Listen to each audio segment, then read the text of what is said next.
नमस्कार। आज हम चर्चा कर रहे हैं नई शिक्षा नीति 2020 की। ये शिक्षा नीति 1986 की शिक्षा नीति, जिसे 34 साल हो चुके हैं, उसके बाद में एक नए प्रारूप के साथ वर्तमान की जो आवश्यकताएं थी उनको ध्यान में रखते हुए काफ़ी कुछ फील्ड से सर्वे प्राप्त करके ये शिक्षा नीति लॉन्च हुई है। इसकी मेन जो बातें हैं वो मैं आपसे चर्चा कर लेता हूँ। बहुत इसके अंदर विस्तार पूर्वक बातें हैं, बहुत अध्याय हैं, करीबन 27-28 अध्याय हैं, लेकिन जो मुख्य बातें हैं वो मैं आपको समझा देता हूँ। इसके अंदर जो सबसे बड़ा बदलाव हुआ है वो 1ली से 5वीं तक की जो एजुकेशन है उसके अंदर मदर टंग का प्रयोग होगा, यानी मातृभाषा के अंदर वो शिक्षा प्रदान की जाएगी, चाहे वो आपकी हिंदी है मातृभाषा, चाहे गुजराती है, मलयालम है।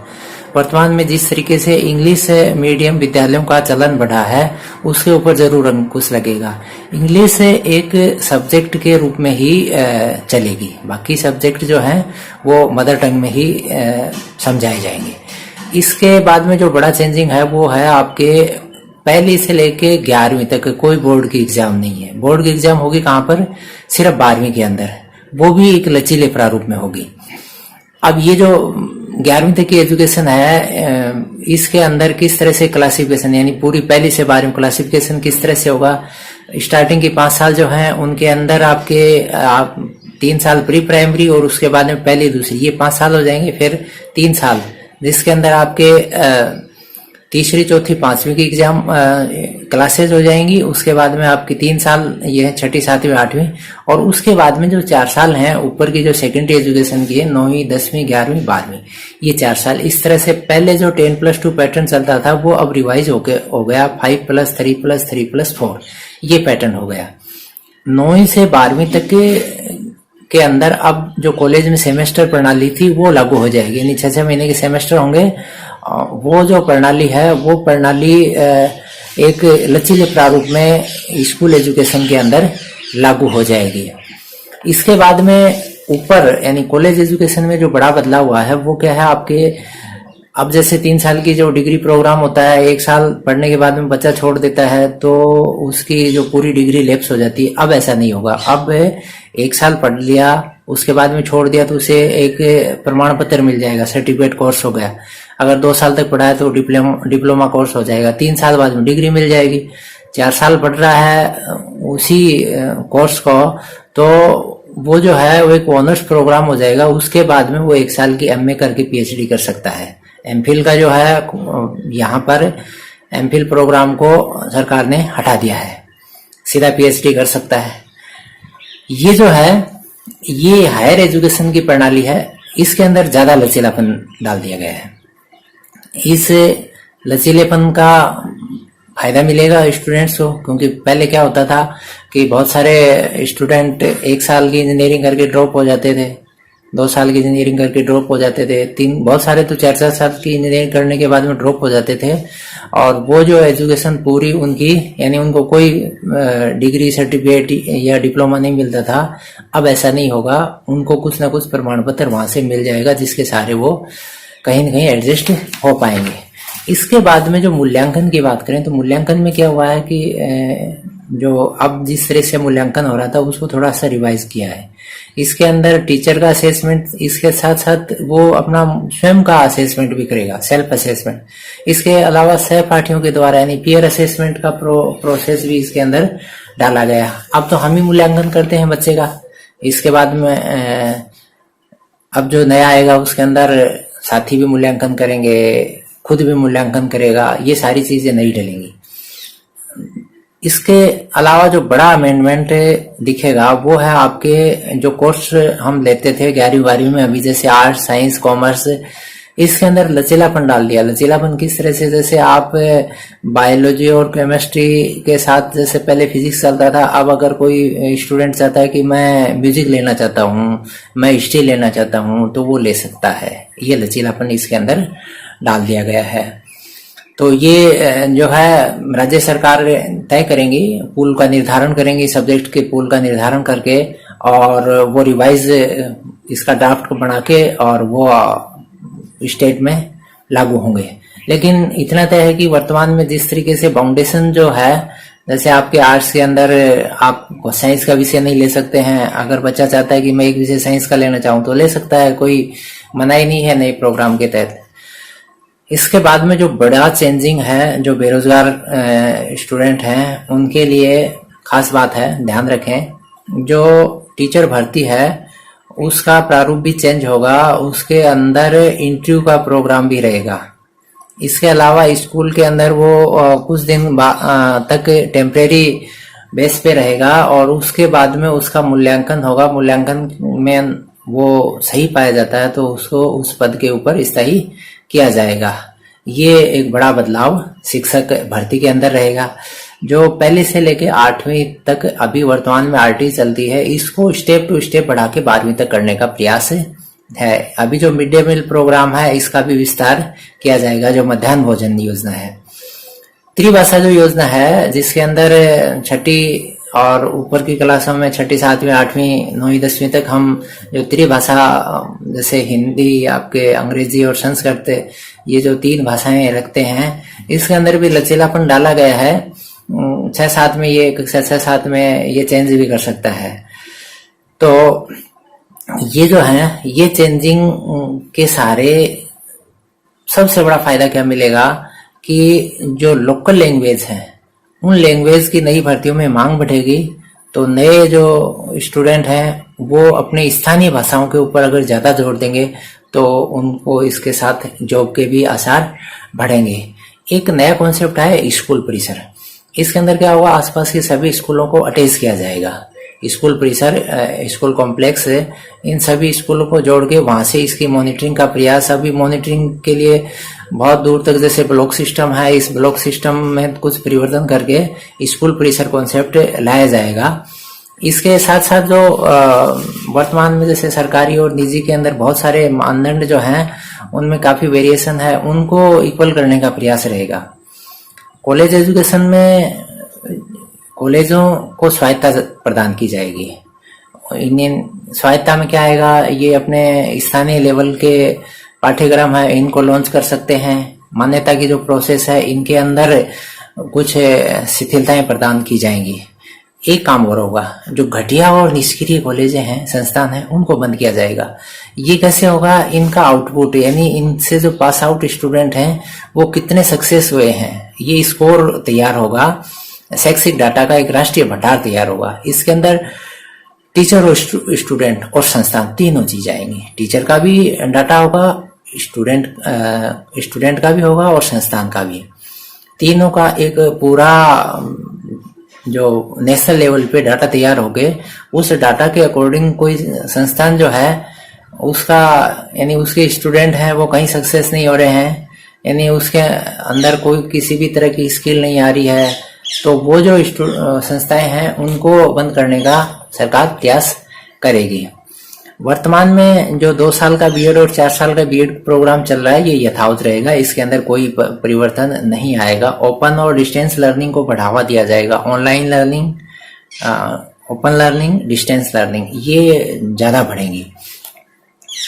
इसके साथ में जो पहली 5 साल है बच्चे की, उसके अंदर स्पेशली प्ले बेस्ड एजुकेशन, जिसके अंदर आप बच्चा खुद को पहचानेगा, आर्ट और क्राफ्ट सीखेगा, नेचर को समझने का प्रयास करेगा, ये चीजें जो हैं इनके ऊपर ज्यादा फोकस रहेगा। किताबी ज्ञान जो है इसके बजाय वो बच्चे को ऐसी चीज सिखाई जाए जिससे वो खुद को समझ पाए।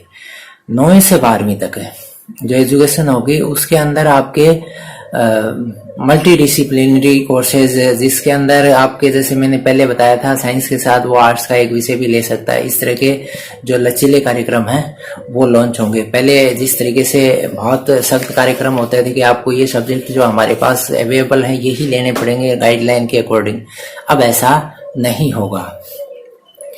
इसके साथ साथ स्कूल लेवल पर भी 10 दिन की इंटर्नशिप का कार्यक्रम भी लागू किया जाएगा और 6ठी के बाद में कंप्यूटर कोडिंग के ऊपर फोकस रहेगा।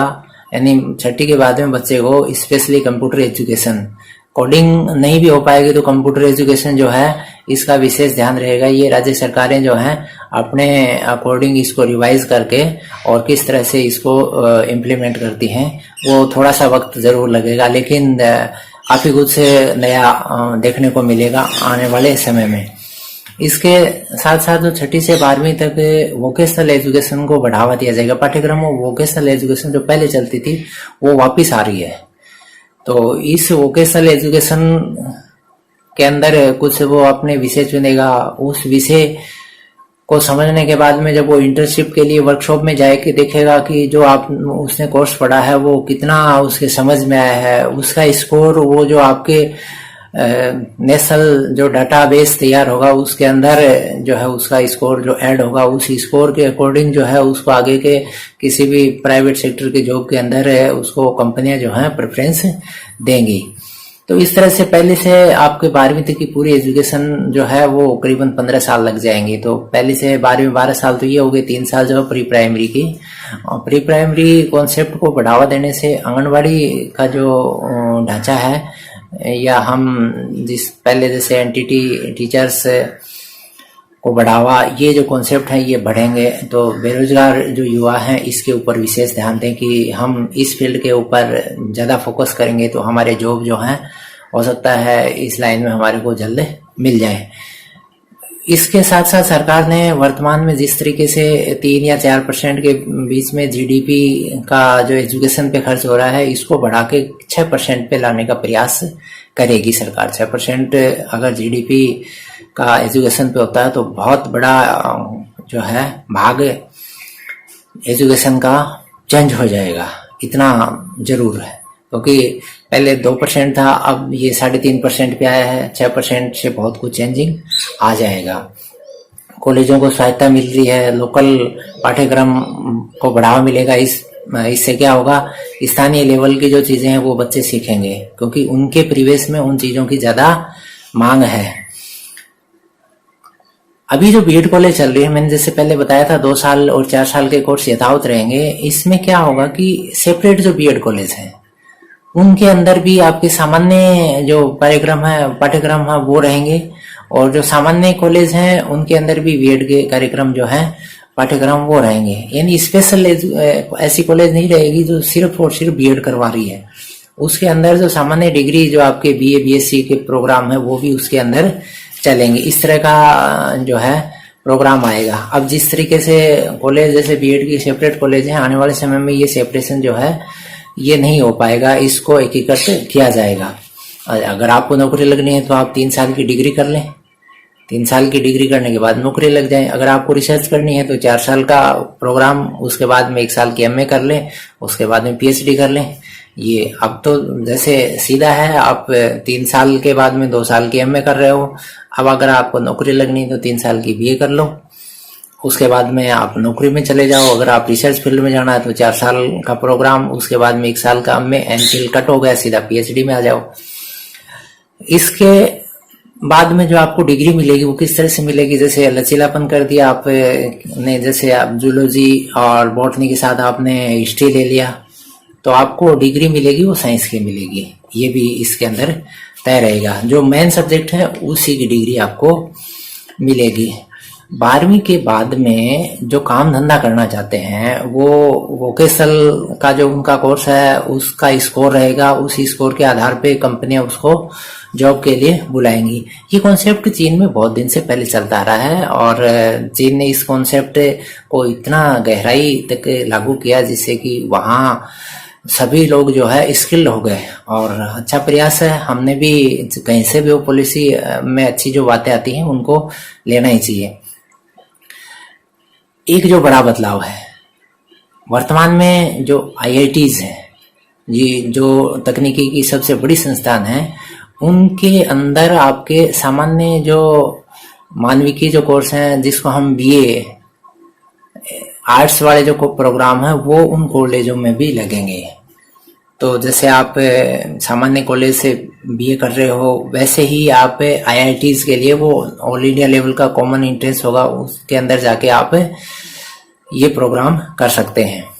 टीचर्स के लिए जो खास बात आई है, एक तो आप टीचर्स के ट्रांसफर हैं वो ट्रांसफर सिर्फ प्रमोशन पे ही ट्रांसफर होगा। प्रमोशन अगर नहीं हो रहा है तो ट्रांसफर भी नहीं हो रहा है। प्रमोशन के लिए उसका स्कोर है, जो आपके नेशनल डाटाबेस तैयार हुआ है उसके कितने स्टूडेंट किस स्केल पे पहुंच पाए हैं, वो जो स्केल है वो सभी पूरा उस के अंदर ऐड होता जा रहा है। उसके इतने जो स्टूडेंट हैं ये पास आउट होके किस किस फील्ड में सक्सेस हुए हैं, वो पूरा जो है डाटा वो ऐड होता जाएगा। उसके बाद में उसका प्रमोशन जो है होगा, और प्रमोशन के बाद में उसका जो पोस्टिंग पैलेस है वो चेंज होगा। इस तरह का जो कार्यक्रम है ये काफी तकनीकी टाइप का प्रोग्राम है। इस प्रोग्राम को किस तरह से स्टेट गवर्नमेंट जो है इम्प्लीमेंट करती है, लेकिन काफी कुछ इसके अंदर अच्छी चीजें हैं अगर ये रियल में लागू होगा तो।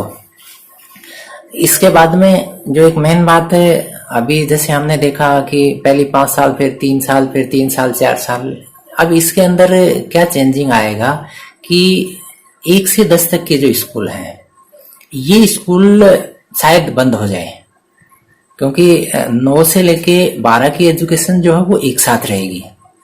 उसके अंदर जो है वो सारे लचीले कार्यक्रम हैं, वो बच्चे को उसके अंदर बच्चे को पूरा स्किल्ड किया जाएगा, यानी वो फ्यूचर के लिए उसको तैयार किया जा रहा है। वो कहाँ जॉब करेगा, वो क्या करना चाह रहा है, उसको पूरी तरह से ट्रेनिंग टाइप ही पाठ्यक्रम उसको दिया जाएगा।